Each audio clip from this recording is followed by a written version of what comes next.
नमस्कार दोस्तों, आपका स्वागत है हमारे इस चैनल में एडवोकेट कृष्ण कुमार त्रिपाठी।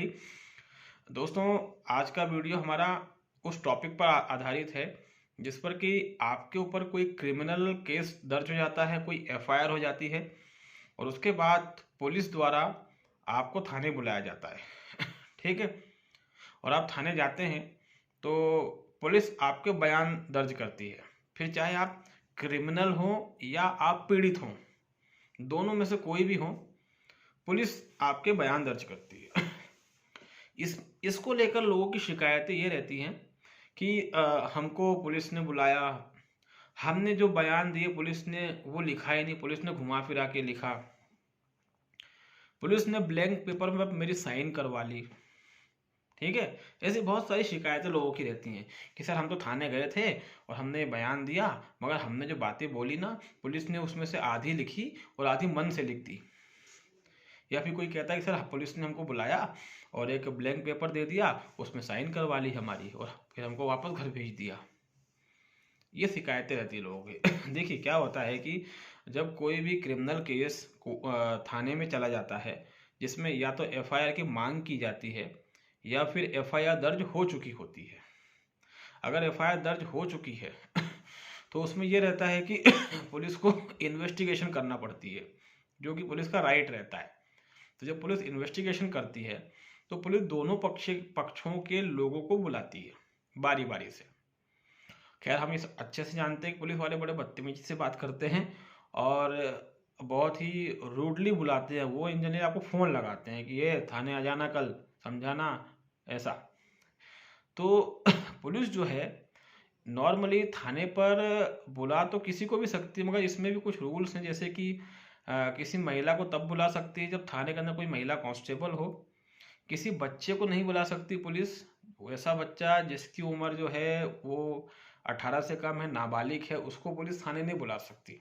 उसके लिए उसके बयान अगर पुलिस को लेना है तो पुलिस को उसके घर जाना पड़ेगा। और अगर कोई महिला कांस्टेबल थाने में अवेलेबल नहीं है तो फिर पुलिस को महिला के पास उसके घर जाना पड़ेगा बयान लेने के लिए। कोई बुजुर्ग व्यक्ति है तो पुलिस उसको भी थाने नहीं बुला सकती, उसके लिए भी पुलिस को जो है उस बुजुर्ग के घर जाना पड़ेगा। हालांकि ये बात सही है कि पुलिस इन नियमों को फॉलो नहीं करती है, पुलिस सबको बुला लेती है और लोगों को नियम पता भी नहीं है। अगर पता भी है तो लोग सोचते हैं कि यार पुलिस वाले से कौन पंगा ले, कहीं ऐसा ही ना हो कि हमको इस मामले में आरोपी बना दे। तो ऐसी बहुत सारी बातें हैं कि इसके लिए सिस्टम ही जिम्मेदार है। खैर सिस्टम ऐसा बना हुआ है, क्या करें। तो जब आप थाने जाते हैं तो कोई भी क्रिमिनल केस में इंक्वायरी चल रही है, आपको बुलाया जाता है। तो पुलिस जो है थाने में जो आपके बयान लेती है, ये धारा 161 के बयान रहते हैं। सीआरपीसी की का सेक्शन 161 161 इसके बयान पुलिस जो है आपसे लेती है। और धारा 161 के बयान में साफ लिखा हुआ है कि ये जो बयान पुलिस लेगी तो इसमें बयान देने वाले शख्स के हस्ताक्षर आवश्यक नहीं है, उनकी साइन नहीं कराएगी और उनको साइन करने के लिए विवश नहीं करेगी, उनको मजबूर नहीं करेगी कि वो साइन करे उस पर। ठीक है दोस्तों, ये क्लियर कट कानून है। दूसरी बात कि सेक्शन 161 सीआरपीसी धारा 161 जो है उसके बयानों को कोर्ट में एविडेंस के तौर पर इस्तेमाल नहीं किया जा सकता। उन बयानों को पब्लिक प्रोसिक्यूटर या फिर पुलिस उसको साक्ष्य के तौर पर कोर्ट में इस्तेमाल नहीं कर सकती है। लेकिन हाँ, उन बयानों को जो आरोपी है वो साक्ष्य के तौर पर इस्तेमाल कर सकता है। अब ऐसा क्यों है? ऐसा इसलिए है कि वो बयान जो है पुलिस वाले ने थाने में बैठ के लिखे हैं और कोर्ट अच्छे से जानती है कि पुलिस क्या होती है। और जब ये कानून बनाया गया तब भी इस बात को ध्यान में रखा गया कि थाने पर जब एक व्यक्ति जाता है तो थोड़ा असुरक्षित महसूस करता है, वो खुलकर अपनी बात नहीं कह पाता है। और कई बार ये भी होता है कि पुलिस उससे ब्लैंक पेपर में साइन लेके उसके बयान मन से लिख देती है। इसलिए थाने में दिया गया पुलिस के पास जो बयान धारा 161 161 के तहत होता है उसकी कोर्ट में कोई वैल्यू नहीं है खास, उसका कोई सेंस नहीं है, उसके आधार पे कन्विक्शन नहीं हो सकता किसी का। तो अगर आप वहाँ पर जाते हैं थाने में और कुछ ऐसा आपके साथ हो जाता है तो घबराने की ज़रूरत नहीं है। दूसरी बात ये भी कि आप चाहें तो मना कर सकते हैं कि मैं साइन नहीं करूँगा इस पे। आप पुलिस को बोल सकते हो, आपको फोर्स नहीं कर सकते, बोल सकते हैं कि सर मैं इस पे साइन नहीं करूँगा, आपने ले लिए मेरे बयान, ठीक है आप साइन कर दो, मैं साइन नहीं करूँगा क्योंकि ये कानून है। सेक्शन 161 के तहत किसी भी स्टेटमेंट देने वाले व्यक्ति के हस्ताक्षर नहीं लिए जाते, उसको हस्ताक्षर के लिए मजबूर नहीं किया जा सकता। और पुलिस जो है सेक्शन 161 के बयान इसलिए लेती है कि उस बयान के बाद पुलिस को इन्वेस्टिगेशन करने में पुलिस को हेल्प मिलती है। क्योंकि कई बार कुछ ऐसे लोग आ जाते हैं जो एक सच्चाई बयान कर जाते हैं, वो बयान में सब कुछ सच सच लिखवाते हैं, तो इससे पुलिस को क्लू मिल जाता है, सबूत मिल जाता है, कोई सुराग मिल जाता है कि इसने ऐसा बयान दिया है और इस बयान के तहत अब हमको जो है कार्रवाई करनी है, इसने ऐसी ऐसी बातें बोली है, कुछ लोगों के नाम बताए हैं, किसी स्थान का नाम बताया है, तो हमको इस तरीके से जाके इस पर इन्वेस्टिगेशन करनी है। उसका सिर्फ इतना इम्पोर्टेंस है, बाकी उसकी जो है कोर्ट में कोई वैल्यू नहीं है। साथ में इंडियन एविडेंस एक्ट की धारा 25-26 पढ़ते हैं तो उसमें भी कुछ ऐसी बात लिखी है। धारा 25-26 भारतीय साक्ष्य अधिनियम में साफ लिखा हुआ है कि पुलिस स्टेशन में की गई कोई भी स्वीकृति, कोई भी कन्फेशन या एडमिशन स्वीकार नहीं होगा, वो कोर्ट में मान्य नहीं होगा।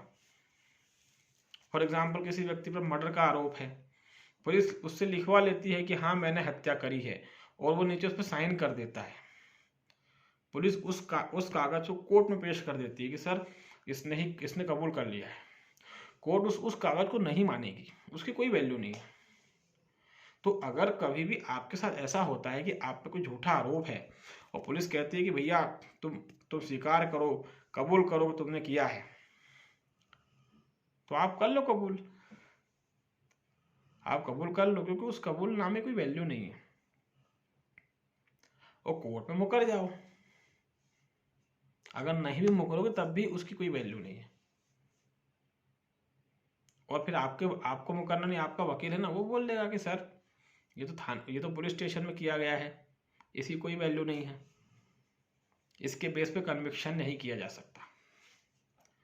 तो आप कभी भी थाने जाते हैं तो इन बातों का ध्यान रखें।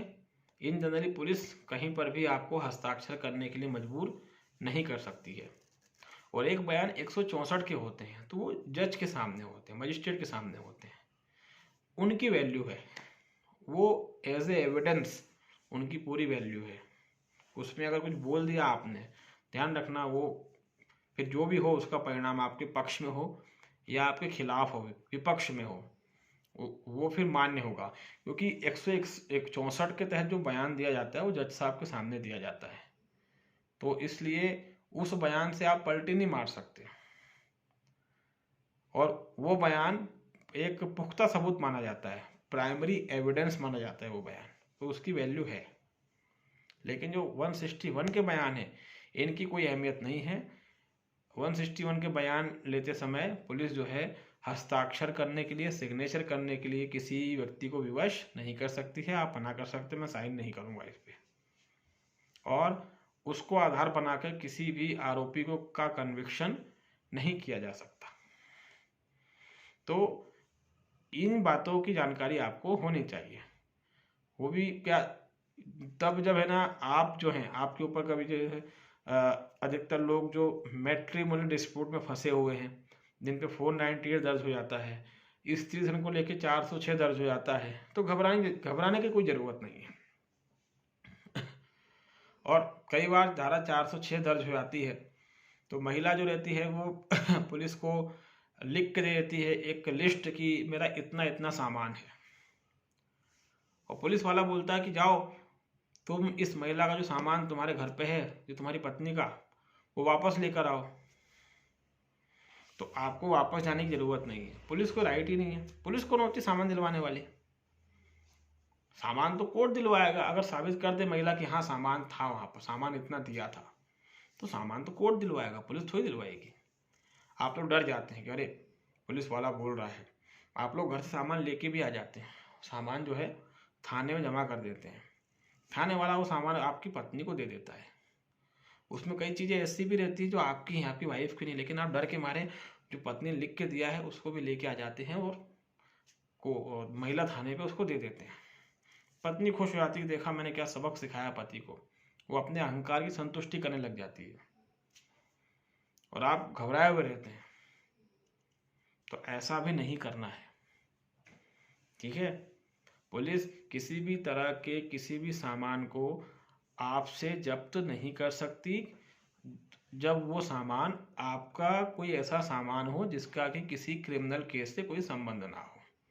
पत्नी जो भी लिख के दे दे कि हमने ये दिया था, पुलिस आपसे नहीं ले सकती, वो कोर्ट से मिलेगा उसको। अगर वो साबित कर देती है कोर्ट में, तो कभी भी थाने जाएं तो पुलिस की बातों में ना आए, कहीं भी साइन ना करें और कहीं भी पुलिस कुछ लाने को बोले तो वहाँ उसके चक्कर में भी ना पड़े, क्योंकि पुलिस अक्सर ये कांड कर देती है। धारा 406 में पुलिस जो है सामान वापस दिलवाने के बाद भी धारा 406 नहीं हटाती है और महिला उसी पे अड़ी रहती है मेंटेनेंस के मामलों में कि मैडम या जज सर, मेरा सामान तो इनके पास ही है, मैंने सेक्शन 406 लगाया हुआ है, इसलिए मुझे ज़्यादा भरण पोषण दिलवाया जाए। ऐसा भी होता है। तो उम्मीद है कि हमारी ये छोटी सी बात जो है थोड़ी महत्वपूर्ण, ये आपको समझ में आई होगी दोस्तों।